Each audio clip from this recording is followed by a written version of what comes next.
Gracias a Dios porque nos citamos nuevamente en la casa del Señor, que es aquí este estudio, para que estudiemos la palabra de Dios.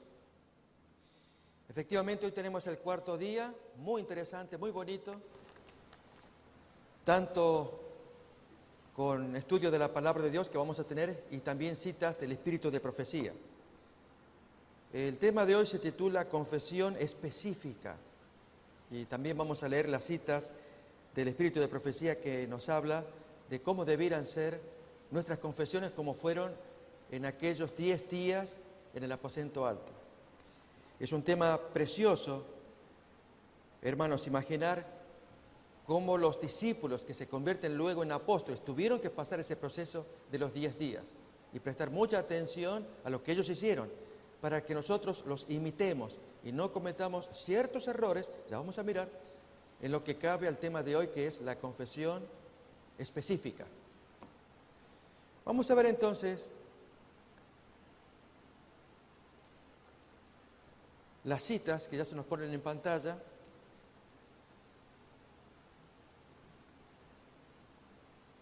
De los 10 días en el aposento alto. Miramos pues.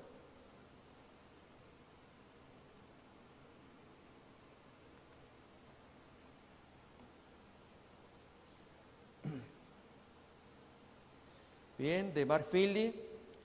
Recordemos que este es el librito que estamos estudiando, que trae los 10 temas, muy bonitos, son inspiradores.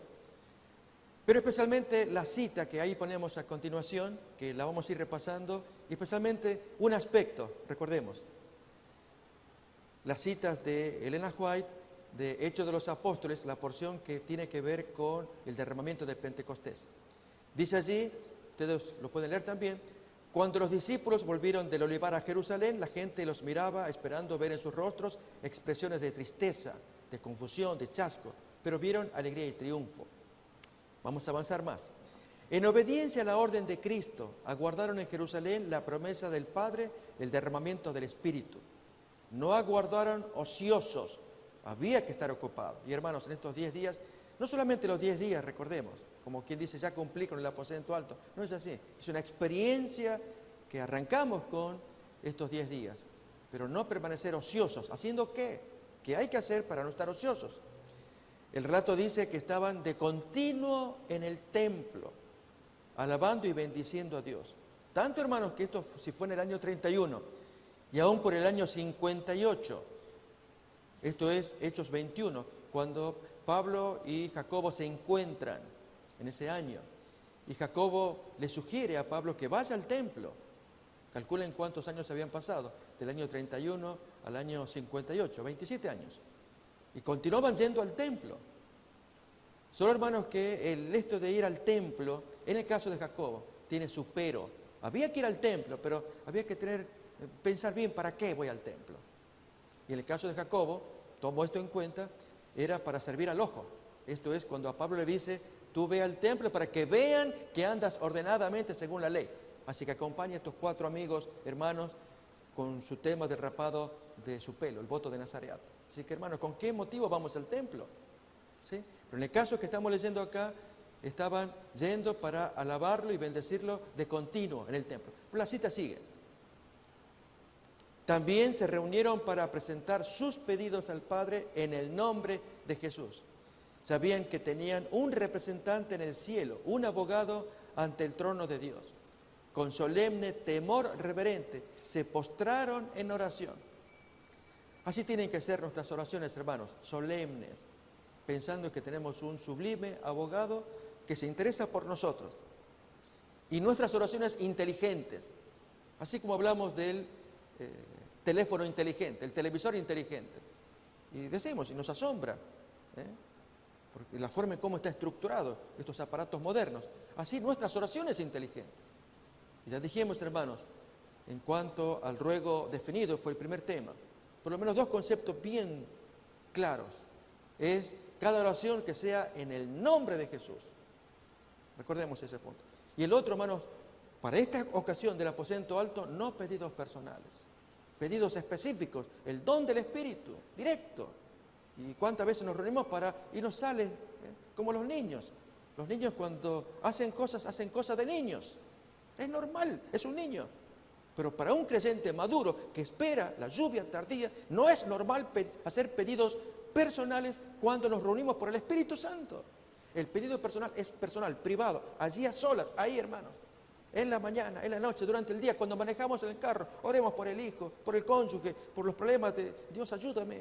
Sí, hermanos, claro que sí, pero los pedidos de grupo es por el Espíritu Santo en esta ocasión del aposento alto. Aprendamos esa gran lección que se desprende al leer la cita que estamos examinando. Y entonces, con solemne temor reverente, se postraron en oración, allí en la línea en azul, repitiendo las palabras impregnadas de seguridad. Todo cuanto pidiereis al Padre en mi nombre, os lo dará. Hasta ahora nada habéis pedido en mi nombre. Pedid y recibiréis, para que vuestro gozo sea completo. Extendían más y más la mano de la fe con el poderoso argumento. Y es el representante que los acompañaba desde el cielo. Cristo es el que murió, más aún el que también resucitó, quien además está a la diestra de Dios, el que también intercede por nosotros. Y como intercede, voy a hacer un pedido. ¿Qué pedido? A continuación aparece. Y hermanos, si alguien dice, pastor, usted es muy enfático, dice no pedido personal, porque hermanos, la cita habla de ello. Miremos. Mientras los discípulos esperaban el cumplimiento de la promesa, humillaron sus corazones con verdadero arrepentimiento. Esto miramos anoche y el tema de hoy. Y confesaron su incredulidad. Al recordar las palabras que Cristo les había hablado antes de su muerte, entendieron más plenamente su significado.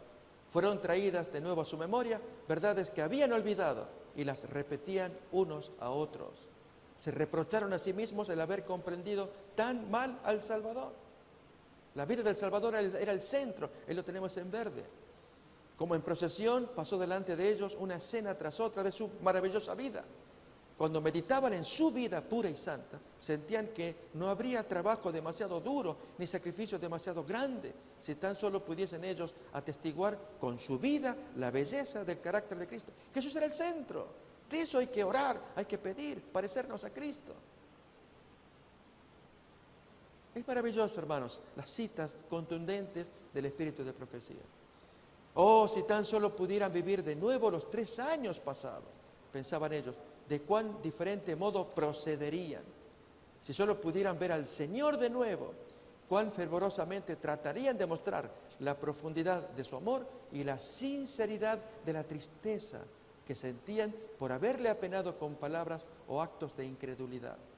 Pero se consolaron con el pensamiento de que estaban perdonados y resolvieron que, hasta donde fuese posible, expiarían su incredulidad confesándolo valientemente delante del mundo. Hasta aquí, hermanos, porque viene la siguiente porción, pero ya es suficiente. Vamos entonces a examinar, confesar la incredulidad, una confesión específica. Abrimos la palabra de Dios. Proverbios capítulo 28, versículo 13.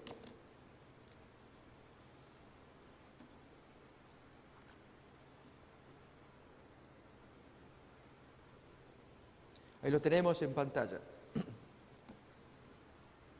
El que encubre sus pecados no prosperará, mas el que los confiesa y se aparta alcanzará misericordia. Si advertimos allí en el pensamiento, hermanos, no hay ser humano que no peque. Cometemos pecado y cometemos errores. Y en algunos casos la propia debilidad de cada cual lo induce, o como bien dice Santiago, de la concupiscencia, eso da a luz el pecado. Y tenemos nuestras concupiscencias personales diferentes unas de otras. Atracciones, pasiones, inclinaciones, tendencias pecaminosas. Unas más fuertes aquí, otras fuertes por allá, y somos distintos. Pero producen pecado, da a luz el pecado. Esto dice Santiago capítulo 1. Ahora bien, hermanos, el texto que hemos leído de Proverbios dice que el que lo encubre, el que lo tapa. Y anoche comentamos un caso, fue triste, hermanos, y yo esperaría que nadie investigue quién fue, de que la cámara filmó una grabación de un anciano sustrayendo cosas porque era su debilidad. Si era por juego, por lo que fuera. No necesitaba, él tiene mucho dinero, pero lo metí aquí, aquí, y la cámara filmó todo. Y cuando se fue a hablar con esa iglesia allí, y el pastor miró la filmación, dijo, sí, se trata de fulano. Pero el hermano lo negó. Como dice el proverbio, el que encubre sus pecados, ahí lo tenemos, no prosperará, no puede prosperar. Aún más, vamos a leer una cita de Mensajes para los Jóvenes, página 105. Acerca, hermanos, de lo que produce que una persona tenga un pecado y lo recuerde, sepa que está presente, produce un efecto en la mente. Esto va a aparecer en la página 105 de Mensajes para los Jóvenes. Lo leo. No puedes confiar en tus sentimientos, tus impresiones, tus emociones, pues no son dignos de confianza, especialmente por tus ideas pervertidas. Y el conocimiento de tus promesas quebrantadas y tus votos no cumplidos, de tus pecados, porque prometiste algo, no cumpliste, lo quebrantaste, debilita tu confianza en ti mismo y la fe de otros en ti. Y hermanos, cuando uno anda débil, andamos mal, bajoneados, y vamos, nos hundimos más. Eso es lo que produce la comisión de pecado. ¿Qué cosa? El conocer que hemos cometido pecado produce un efecto. ¿Cómo se llama? Debilita. Otra vez leo el pensamiento. No puedes confiar en tus sentimientos, tus impresiones, tus emociones. Ahí lo tenemos. Pues no son dignos de confianza, especialmente con tus ideas pervertidas. Y el conocimiento, ese detalle, hermanos, subráyenlo, el conocimiento de tus promesas quebrantadas, de tus votos no cumplidos, debilita tu confianza en ti, no te da fuerza. Al contrario, hermanos, cuando vamos venciendo y vencemos, lo logré, nos fortalece. Y qué bueno es cuando los amigos y parientes nos dan ánimo y nos dicen, viste que lo lograste, me costó, pero lo logré. Y eso, hermano, nos hace de gatos, nos hacen leones. Y podemos luchar y necesitamos las palabras de aliento. Pero es aquí que a veces, como buenos parientes, le decimos, sí, lo lograste, pero quién sabe, no sé si la próxima, porque tú prometes. Está bien, yo te reconozco, tú lo lograste ahora. Pero la próxima, quién sabe. Y hermano, eso debilita.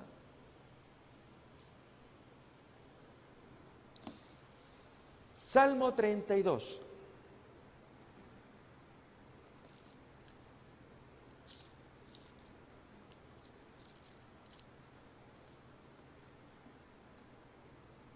Habíamos leído del proverbio, el que encubre su pecado, el que lo tapa, no puede prosperar. Miremos más todavía, hermano, cómo el tener pecado va pudriendo, y disculpen la expresión, es lo que leemos a continuación, adentro el ser, hasta que uno lo saque. 32:3. Mientras callé, se envejecieron mis huesos en mi gemir todo el día. Porque de día y de noche se agravó sobre mí tu mano, se volvió mi verdor en sequedades de verano. La persona se seca, porque el pecado que está metido adentro, y que sería tan fácil confesarlo, admitirlo, pero hermanos, vamos a ver que en la admisión, en la confesión, hay ciertas características, y algunas de ellas no las cumplimos. Ya vamos a mirar. Pero acá el pensamiento del Salmo que leemos es que mi verdor, otra vez, se volvió mi verdor en sequedades de verano. Y entonces la confesión, versículo 5. Mi pecado te declaré, no encubrí, no tapé mi iniquidad. Yo dije, confesaré mis transgresiones a Jehová, y tú perdonaste la maldad de mi pecado. Dios está dispuesto a perdonar, pero nosotros, hermanos, ese es un efecto que produce el pecado. Nos cuesta sacarlo, reconocerlo, admitirlo. Y para ello, durante los 10 días del aposento alto, leemos otra cita del Espíritu de Profecía, hubo que hacer algo de parte de los discípulos. Y es algo que yo les invito, hermanos, a ustedes y a mí. Sacrificar ídolos. Voy a invitar a que miremos la cita de Cada día con Dios, página 8.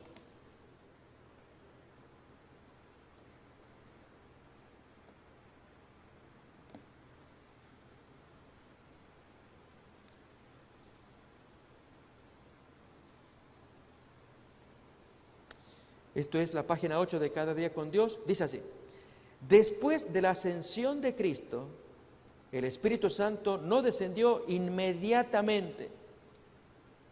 Pasaron 10 días antes que el Espíritu Santo fuera derramado.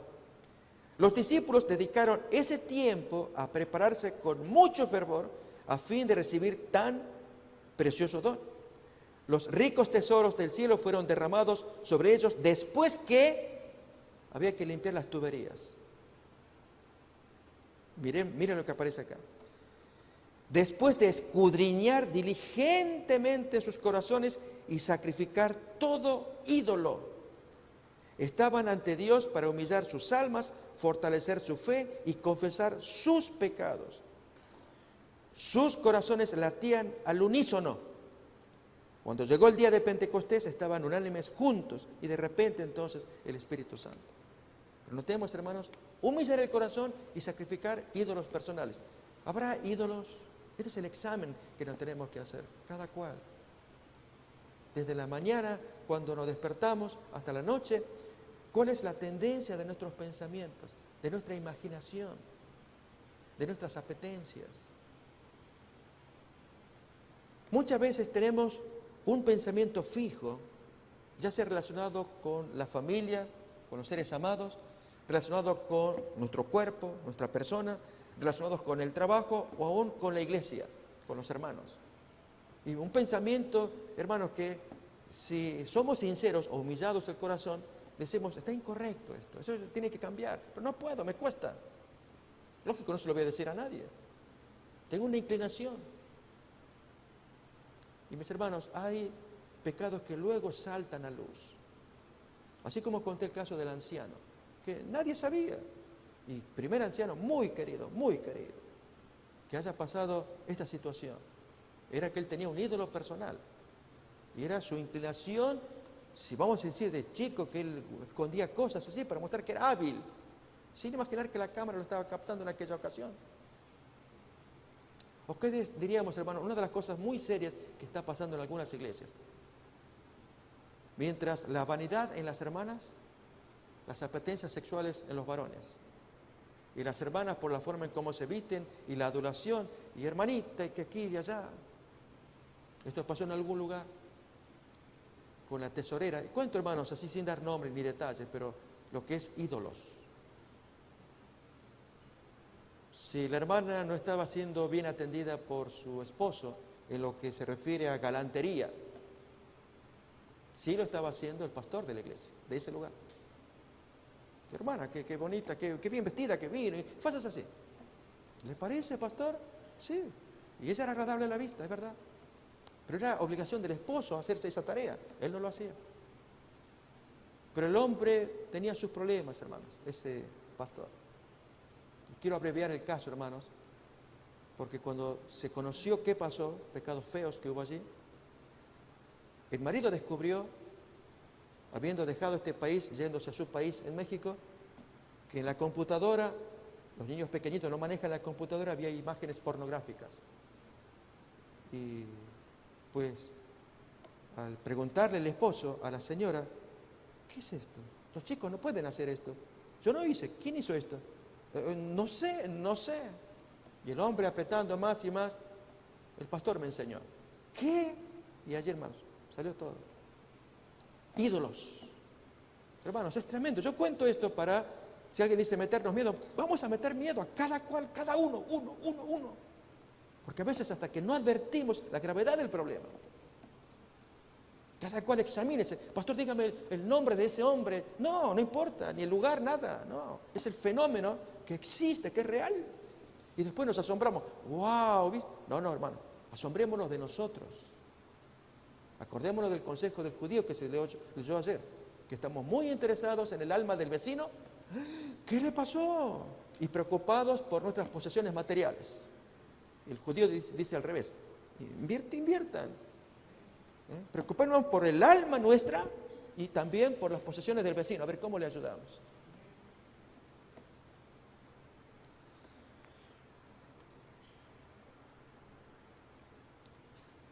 Voy a invitar a que hablemos de un asunto, hermanos, que tiene que ver con la confesión. Y es la confesión específica, que es el tema que nos convoca hoy. Directa. Aparece en Levítico capítulo 5, versículo 5. Es el reconocimiento directo de la cosa directa, no generalizar, no decir cosas vagas. Levítico 5, 5.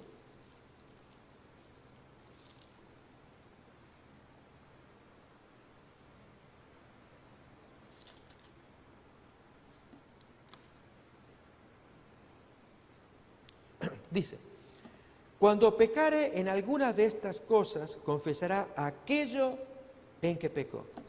Nuestra tendencia, mis hermanos, es que cuando hacemos confesiones generales. Querido Padre, perdona mis pecados. Y Dios diría, ok, ¿qué pecados? Bueno, aquello de acá y de acá. Y de aquello también. ¿Muy bien? ¿Eso? Sí, eso. Oh, ¿tú quieres que te perdone eso? Sí, eso. ¿Otra vez me lo repites? Sí, 1, 2 y 3. Hermanos, Dios está pensando en otros pecados que ni los imaginamos. Si tú me dices, perdona mis pecados, sé específico. Y hermanos, ser específico es aquí, acá, acá, y cosas que ni imaginamos que son pecados también a la vista de Dios. Miremos, voy a dar un ejemplo. Levítico capítulo 4. Hace falta, hermanos, hurgar. Levítico 4 va a dar 3 ejemplos, dependiendo si se trata de la congregación, de un jefe, príncipe, o de un miembro común de la congregación. Capítulo 4, versículos 13 y 14. Dice, si toda la congregación de Israel hubiera errado y el yerro estuviera oculto a los ojos del pueblo, y hubieran hecho algo contra alguno de los mandamientos de Jehová en cosas que no se han de hacer, y fueren culpables. Hermanos, ¿cuándo se hace la expiación? ¿Traer el animal? No. Luego que llegue a ser conocido el pecado que cometieren, la congregación ofrecerá un becerro por expiación. Uno tiene que reconocer, darse cuenta, verlo, porque si uno no lo ve, lo vuelve a hacer. Ver la gravedad de ese problema. Miremos otro ejemplo, versículos 22 y 23. Cuando pecare un jefe e hiciere por yerro algo contra alguno de todos los mandamientos de Jehová su Dios, sobre cosas que no se han de hacer, y pecare, luego que conociere o reconociere su pecado que cometió, presentará por su ofrenda el animal, etc. Tiene que haber un proceso primero de un reconocimiento, de que se abra la mente, que se logre ver cuál es el problema. Un ejemplo más, versículo 27 y 28. Si alguna persona del pueblo pecare por yerro haciendo algo contra alguno de los mandamientos de Jehová en cosas que no se han de hacer, y delinquiere, luego que conociere su pecado que cometió, traerá por su ofrenda el animal. Efectivamente, hermanos, en la confesión, hasta que no lo advertimos, no va a haber pesar por el pecado cometido, porque estamos confesando algo general. Te pido que perdones mis pecados, perdónanos nuestros pecados. Y hermanos, es verdad, reconocimos 3, pero cuando vemos el cuarto o el quinto, que no lo habíamos visto, ahí sí debe producirse un pesar, un dolor, para que entonces el pecado sea perdonado. Miremos cómo lo expresa la relación que hay entre el pesar, el dolor y la confesión, para que venga el perdón. Salmo 38, versículo 18.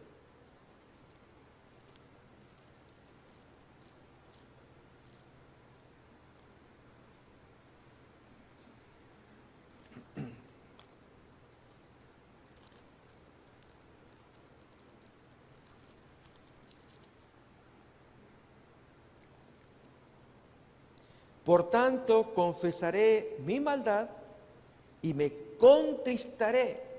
Me dará pesar mi pecado. Contristarse, compungirse. Habíamos leído en Hechos de los Apóstoles, en la predicación de Pedro. Dolerse por el pecado. Un versículo más, hermanos, acerca de la confesión específica. Números capítulo 5, versículo 7. Es igual que Levítico 5:5. Pero así atesoramos textos nuevos.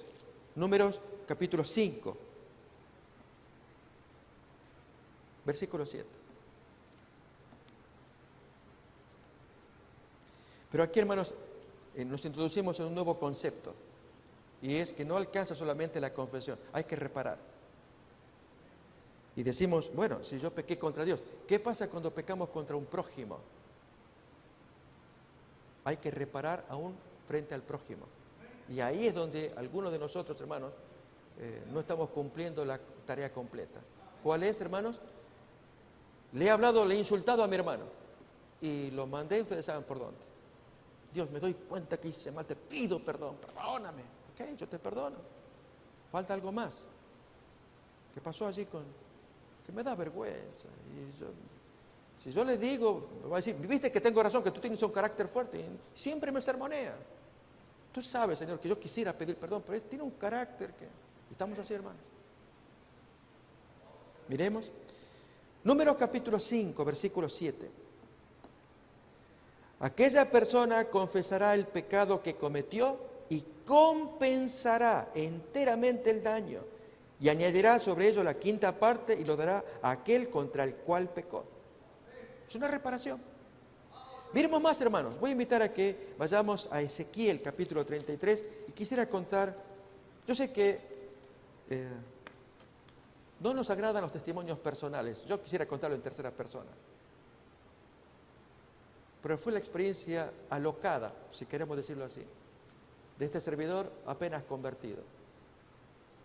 Y me marcó, porque he escuchado así testimonios y veo que no estaba tan alocado.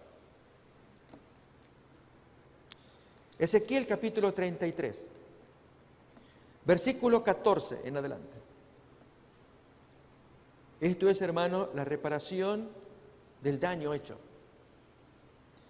Cuando yo dijere al impío, de cierto morirás, y si él se convirtiere de su pecado e hiciere según el derecho y la justicia, si el impío restituyere la prenda, devolviere lo que hubiere robado, y caminare en los estatutos de la vida, no haciendo iniquidad, vivirá ciertamente y no morirá. No se le recordará ninguno de sus pecados que había cometido. Hizo según el derecho y la justicia, vivirá ciertamente. Así pues, hermanos, es confesar, arreglar, pero también hay que reparar. Pues, hermanos, cuando yo hacía el servicio militar a los 18 años, y allí viviendo con los soldados, en lo que se llaman cuadra, que es la habitación enorme, los dormitorios allí, y hermanos, uno inocentón, ¡pah! Ahí nomás le robaron que el toallón, que las botas, que el uniforme, qué sé yo, y entonces luego venía la revisión. Y entonces ahí, y soldado Contreras, sus cosas, estaban acá, yo no sé qué. Y usan una expresión, allá hermano, así como recluta, pero más violenta. Va a tener que pagar todo esto. Pero si yo no sé, ¿de dónde sacó plata? Y entonces uno de los compañeros me dice, te roban a ti, roba tú. Y así fue. Y cuando yo pasaba a ver mi cofre, pues vacío ya, otra vez. Entonces, cuando iba a hacer limpieza, aprovechaba y miraba una bota por aquí, un pantalón por allá, todo. Y luego venía la revisión. Y revisar, y lógico, la mía estaba completo a costa de otro que pobre, igual que yo. Y así, hermanos, era todo un año tremendo, hermanos. 18 años. A los 21 que llega mi conversión, tengo que reparar eso. Y la conciencia que me trabaja. Tienes que ir a hablar al ejército. Y yo estaba viviendo en la provincia de Buenos Aires e ir a Córdoba, que eran como 700 kilómetros o más, viajar allá. Pero la conciencia no me dejaba tranquila. Tú tienes que ir a reparar que robaste todas esas cosas, aunque no las llevé a mi casa. Era hacerle daño a compañeros para poder... Y así voy, aparezco allá. Mire, soy antiguo soldado. ¿Sí? ¿Qué quiere? Quiero hablar de esto.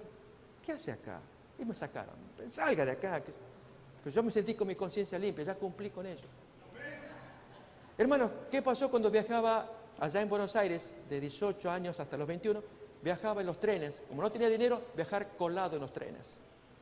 y me atrapaba porque ya había aprendido esa hazaña en el ejército, desde donde hacía el servicio militar a mi provincia, como 1000 kilómetros, y ver a mi madre y todo esto, pero no tenía plata, viajar colgado en los trenes, allá arriba, joven haciendo malabares, y llegar a mi casa, hijo, acá, porque no tenía plata. Y entonces esa hazaña, que es delito a la vez, pues aprenderlo en la ciudad allí, de viajar colado. Y en los autobuses, a ver cómo hacía. Y en eso que veo al guarda del tren allí, viene, uy, uy, uy. Entonces voy, me camino para allá, y por ahí me ubican, y va caminando más rápido, yo salto, listo, ya está, salté. A veces entré en marcha. Cuando llegó la conversión, hermanos, ir a la compañía de trenes allí, quería hablar con el jefe, me atiende un subalterno. ¿Qué quiere? Quiero hablar con el jefe, el director de acá de los trenes. ¿Para qué? Es algo privado, es algo personal. Porque yo quería bautizarme, quería tener todo en regla. Y entonces cuando me dice, pero cuénteme, está ocupado, él no puede atenderlo. Bueno, el asunto es este, y le cuento la historia. Ok, ¿ese es el problema? Sí. Ok, no lo haga más. Y ya quedó, pero quiero hablar con él. Dije que no está ocupado, ya está. Ya no me haga perder tiempo. No lo haga más y listo, se va. Y así fue, hermano. Y así un tercer caso, pero como ilustración, que uno actúa como loco. ¿Será loco, hermanos? ¿Será que los daños que hacemos hoy modernamente no tendríamos que actuar de igual manera? Reparar el daño. Leamos el texto otra vez. Voy a invitar. 33:14. Cuando yo dijere al impío, de cierto morirás, si él se convirtiere de su pecado e hiciere según el derecho y la justicia, si el impío restituyere la prenda, devolviere lo que hubiere robado y caminar en los estatutos de la vida. Hermanos, eso es reparar. Hemos ofendido a alguien, le hemos dicho cosas feas. No solamente pidamos perdón a Dios, vayamos al hermano, al amigo, a la persona y digámosle. Abrir el corazón, discúlpame, me cuesta, mi carácter es duro y yo te digo, y soy sarcástico, perdóname, quiero cambiar. Porque no lo hagas más nomás. ¿Me perdonas? Sí, está bien, ya, no quiero, me ofendiste mucho. Y así, hermanos, pero nos cuesta, porque nos cuesta humillarnos. Ya lo dijo Juan en su carta, que amamos al Dios al que no vemos, pero al hermano que vemos, pues guardamos distancia. Porque nos cuesta, ahí nos mira. A Dios ahí sí, yo me abro, y Dios me diría al revés, no, hazlo a Él, que tú lo ves, a Él humíllate. ¿Cómo nos cuesta, hermanos? ¿Estamos de acuerdo? ¿Sí? Es algo privado, es algo muy personal, pero es lo que nos enseña la palabra de Dios. Voy a invitar a que leamos un texto más, un ejemplo, pocas veces lo habremos visto, pero está en la Biblia, para luego pasar a lecturas del espíritu de profecía del camino a Cristo, acerca de la confesión. Job capítulo 42.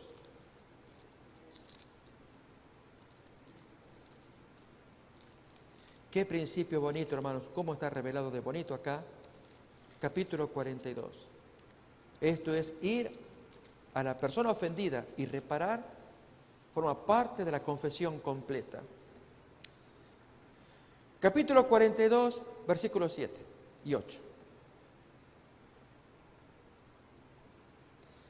Y aconteció que después que habló Jehová estas palabras a Job, Jehová dijo a Elifaz temanita: mi ira se encendió contra ti y tus dos compañeros, porque no habéis hablado de mí lo recto como mi siervo Job. Ahora pues, tomaos 7 becerros y 7 carneros, e id a mi siervo Job, y ofreced holocausto por vosotros. Y mi siervo Job orará por vosotros, porque de cierto a él atenderé para no trataros afrentosamente, por cuanto no habéis hablado de mí con rectitud como mi siervo Job. Hermanos, para que Dios les perdone a estos culpables, Elifaz y compañía. ¿La orden de Dios cuál era? Agárrense los animales, hagan el sacrificio. No, vayan a verlo. Imaginemos, hermanos, que Elifaz y sus amigos pues van a ver a Job. Y Job pues ya sabe, me vienen a criticar otra vez. No, queremos hacer un sacrificio contigo. Bueno, está bien, me llama la atención. Sí, hagamos un sacrificio. Pero el texto dice que Él va a orar por ustedes. Y tú oras, pero bueno, no quieren confesar, no quieren admitir. Y pues Dios se nos apareció y nos dice que tú ores por nosotros. ¿Y qué tengo que orar? No sé, ora tú. ¿Entendemos? No, hermanos. era reconocer, nos portamos mal, te hicimos sufrir, hablamos incorrectamente de ti, te acusamos y Dios nos hizo mostrar que estamos en pecado y que tú ores y nos perdones. Era eso, hermanos. ¿Sí o no? ¿No está así en el texto? Así es. Por lo tanto, hermanos, en la confesión, y mayormente porque en los pecados cometidos contra Dios, sabemos, es nuestro deber confesarlos, admitirlos y abandonarlos. Pero ahora el punto es cuando hacemos para con cualquier prójimo, los pasos necesarios que hay que hacer. ¿Qué pasaría, hermanos, cuando cometemos pecados públicos? Fue el caso de la defraudación de un tesorero. En verdad era tesorera. Yo les conté alguna vez, lo que no sé, hermanos, sí, qué pasó con el matrimonio. Cuando desde la conferencia donde yo trabajaba, pues me llaman diciendo que yo tenía problemas. Y cuando voy, pues el tesorero me explica. Me dice, no eres tú, sino en la iglesia donde tú estuviste, ahora estás en otra iglesia, donde tú estuviste allí, tanto el anciano como la tesorera en particular, han defraudado la confianza de los hermanos quedándose con dinero. Y el dinero está depositado allí en la cuenta y solamente tú con tu firma lo puedes sacar. Y así fue. Se pudo sacar el poco dinero que quedaba. Y me contaron que este matrimonio, cuando yo los había visitado, efectivamente estaban en construcción. Pero era usar el dinero de los hermanos, que en lugar de mandarlo a la conferencia como diezmos, lo usaban en provecho personal.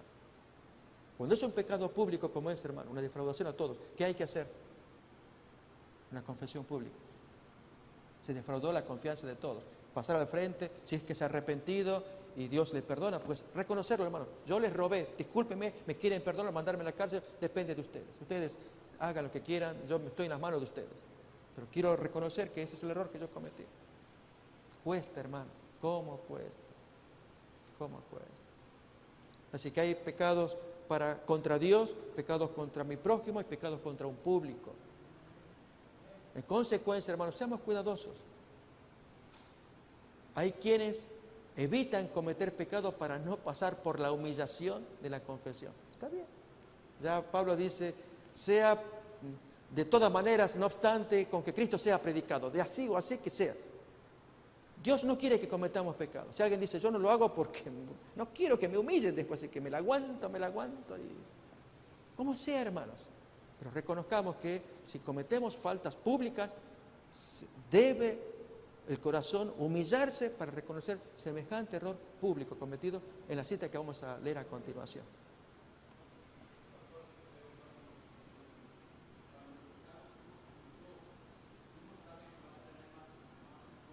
Muy bien. El hermano trata otro tema muy importante, hermanos, en cuanto a la confesión. ¿Qué pasa cuando la confesión trae oprobio de algo que no se sabía? Ahora, si el pecado toma estado público, ya trajo oprobio. Hay que hacer una reparación pública, porque el pecado trajo oprobio público.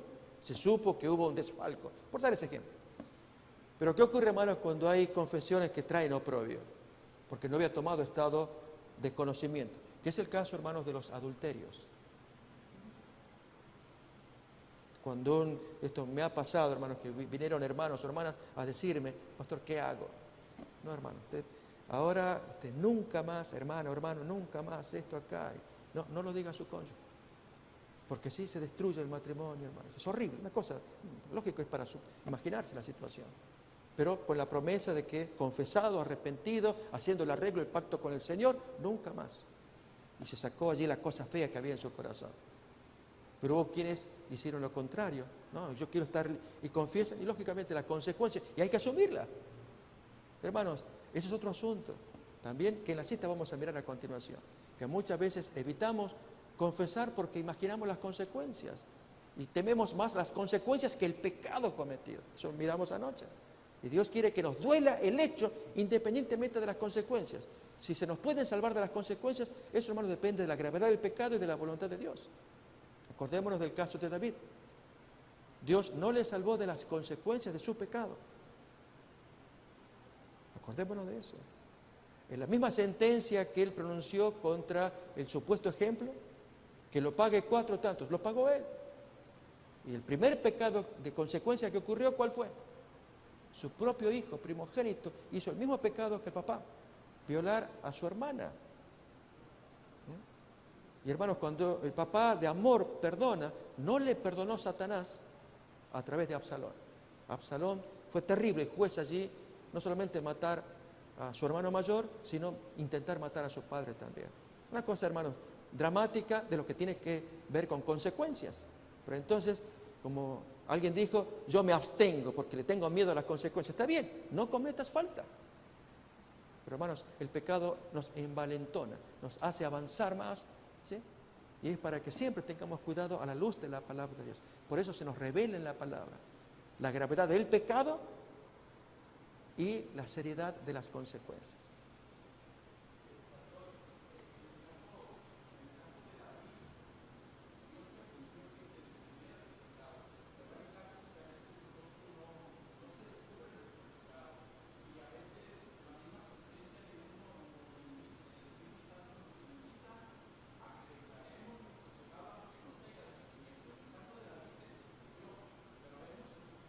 Muy bien.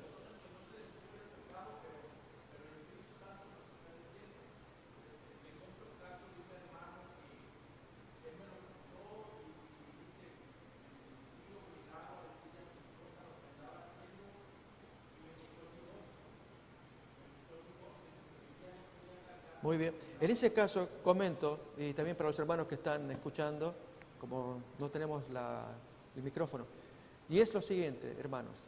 Efectivamente, hay pecados que se cargan demasiado y uno siente que tiene que hablarlo, aunque no trajo oprobio todavía. El consejo es que cuando trajo oprobio, sí, ya no se puede, que es lo que le pasó con David efectivamente. Elena White cuando cuente que ya estaba trayendo oprobio, eso está en la cita allí, que las criadas, pues, da a entender, en la cita, leyéndola con atención, se da a entender que las criadas estaban comentando de la barriguita de Betsabé. Por lo tanto, ya estaba trayendo oprobio. Entonces, Dios tiene que intervenir.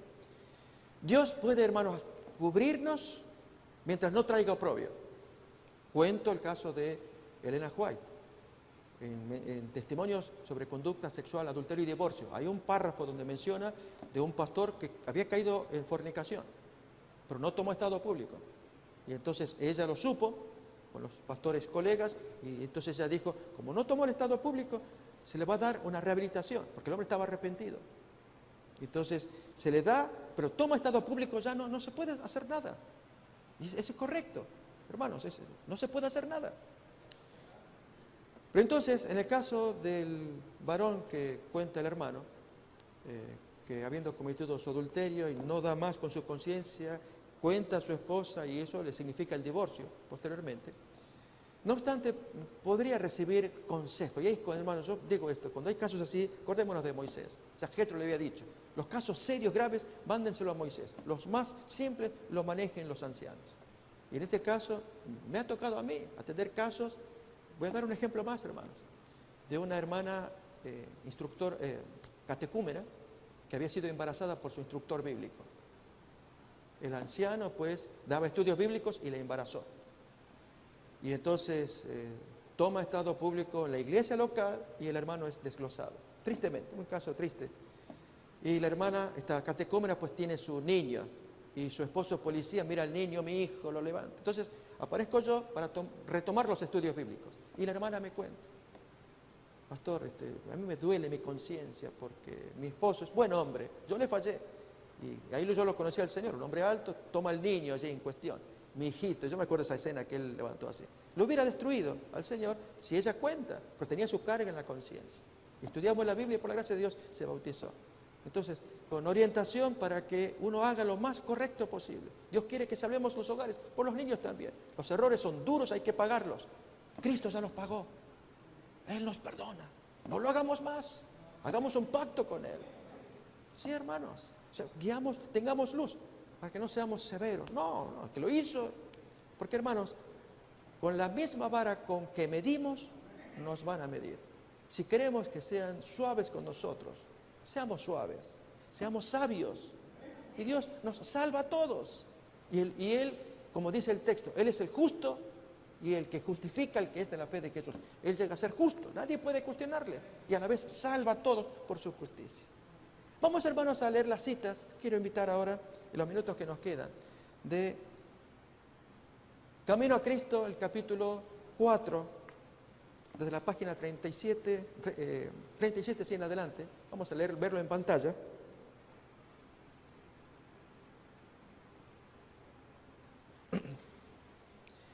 El que encubre sus transgresiones no prosperará. Las condiciones indicadas para obtener la misericordia de Dios son sencillas, justas y razonables. El Señor no nos exige que hagamos alguna cosa penosa para obtener el perdón de nuestros pecados. A excepción, hermanos, que si el pecado es tan grave que metimos pie muy adentro en el fango, lo penoso es salir de allí, pero es nuestra culpa, nuestro problema. No necesitamos hacer largas y cansadoras peregrinaciones ni ejecutar duras penitencias para encomendar nuestras almas al Dios de los cielos o para expiar nuestras transgresiones, sino que todo aquel que confiese su pecado y se aparte de él alcanzará misericordia. El apóstol dice: confesad vuestros pecados los unos a los otros y orad los unos por los otros para que seáis sanados. Confesad vuestros pecados a Dios, el único que puede perdonarlos, y vuestras faltas unos a otros. Si has dado motivo de ofensa a tu amigo o vecino, debes reconocer tu falta y es su deber, el deber de él, perdonarte con buena voluntad. Si no nos quiere perdonar, era deber de él, pero hermanos, no se puede forzar. Hemos hecho nuestra parte. Debes entonces buscar el perdón de Dios, porque el hermano a quien ofendiste pertenece a Dios, y al perjudicarle, pecaste contra su Creador y Redentor. El caso es presentado al único y verdadero mediador, nuestro gran sumo sacerdote, que ha sido tentado en todo punto, así como nosotros, mas sin pecado, quien puede compadecerse de nuestras flaquezas y limpiarnos de toda mancha de pecado. Los que no han humillado su alma delante de Dios, reconociendo su culpa, no han cumplido todavía la primera condición de la aceptación. ¿Qué cosa, hermanos? Humillar el alma. Si no hemos experimentado ese arrepentimiento del cual nadie debe arrepentirse, y no hemos confesado nuestros pecados con verdadera humillación del alma y quebrantamiento del espíritu, aborreciendo ese pecado, no hemos buscado verdaderamente el perdón de nuestros pecados. Y si nunca lo hemos buscado, no hemos encontrado la paz de Dios. La única razón por la cual no obtenemos la remisión de nuestros pecados pasados es que no estamos dispuestos a humillar nuestro corazón. Esa es la palabra clave aquí, que es humillarnos, especialmente ante el prójimo, ni a cumplir las condiciones que impone la palabra de verdad. Se nos dan instrucciones explícitas tocante este asunto. La confesión de nuestros pecados, ya sea pública o privada, debe ser de corazón y voluntaria. De paso, hermanos, hay ciertas frases que vale la pena recordar. Si te he ofendido, perdóname. No, hermano, ¿lo hemos ofendido o no lo hemos ofendido? Porque si decimos, si te hemos ofendido, estamos dudando de que lo hayamos ofendido. Y si estamos dudando, pues no le pidamos disculpas, porque no estamos seguros, no sé si te he ofendido. No, sé que te ofendí y perdóname porque me salió. Así que esa expresión, hermano, si te he ofendido, no lo usemos nunca. Y cuánto menos para con el Señor. Dios, perdónanos si te hemos ofendido, menos todavía. No debe ser arrancada al pecador la tal confesión. No debe hacerse de un modo ligero y descuidado o exigirse de aquellos que no tienen una comprensión real del carácter aborrecible del pecado. La confesión que brota de lo íntimo del alma sube al Dios de piedad infinita. El salmista dice: cercano está Jehová a los quebrantados de corazón y salva a los de espíritu contrito. Fíjense, hermanos, ahora que era la esencia del tema que escuchamos hoy. La verdadera confesión es siempre de un carácter específico y reconoce pecados particulares. Pueden ser de tal naturaleza que solo pueden presentarse delante de Dios. Pueden ser males que deben confesarse individualmente a los que hayan sufrido daño por ellos.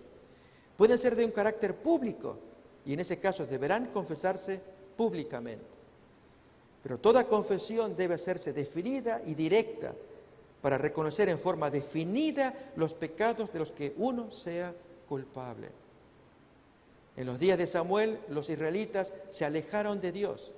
Estaban sufriendo las consecuencias del pecado, pues habían perdido su fe en Dios. el discernimiento de su poder y de su sabiduría para gobernar a la nación, y no confiaban en la capacidad del Señor para defender y vindicar su causa. Se apartaron del gran gobernante del universo y desearon ser gobernados como las naciones que los rodeaban. Antes de encontrar paz, hicieron esta confesión explícita. Y esto es lo que importa, hermano, de esta ilustración que da la hermana Kuai. Porque a todos nuestros pecados hemos añadido esta maldad de pedir para nosotros un rey. Tenían que confesar el preciso pecado del cual se ven hechos culpables. Su ingratitud oprimía sus almas y los separaba de Dios. La cita trae más, hermanos, es muy bonita, toda la porción que sigue, que invito a que lo leamos, pero hagamos un resumen. En los días del aposento alto, hermanos, este es el tipo de confesión que se requiere. Y hermanos, esto significa que noten que en lugar de aquellos pedidos personales, que necesito que Dios me ayude porque no me anda el carro y que se me...